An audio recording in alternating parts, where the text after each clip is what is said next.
ಗುರು ಸಾಕ್ಷಾತ್ ಪರಬ್ರಹ್ಮ ತಸ್ಮೈ ಶ್ರೀ ಗುರವೇ ನಮಃ.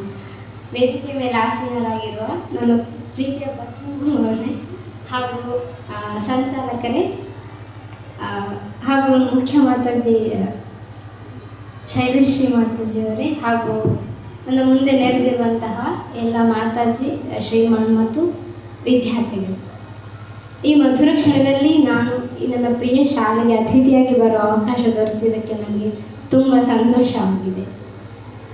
ಈ ಶಾಲೆಯಲ್ಲಿ ಹಳೆಯ ವಿದ್ಯಾರ್ಥಿನಿಯಾಗಿ ಕಳೆದ ದಿನಗಳನ್ನು ನೆನಪಿಸಿಕೊಳ್ಳುವುದೇ ನನಗೆ ಹೆಮ್ಮೆಯ ವಿಷಯ. ವಿದ್ಯಾ ದದಾತಿ ವಿನಯಂ, ವಿನಯಂ ದದಾತಿ ಪಾತ್ರತಾಂ, ಪಾತ್ರತ್ವ ಧನಮಾಪ್ನೋತಿ, ಧನ ಧರ್ಮಂ ತತಃ ಸುಖಂ.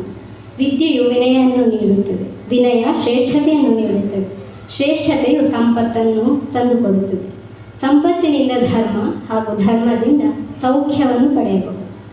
ವಿದ್ಯೆ ಎಂಬುದು ನಮ್ಮ ಜೀವನದ ಶ್ರೇಷ್ಠ ಆಭರಣ. ಅದು ನಮ್ಮನ್ನು ಬೆಳಗಿಸುವ ದೀಪದಂತೆ ಅರಿವು ಮತ್ತು ಜ್ಞಾನವನ್ನು ನೀಡುತ್ತದೆ. ಉತ್ತಮ ಶಿಕ್ಷಣವು ಕೇವಲ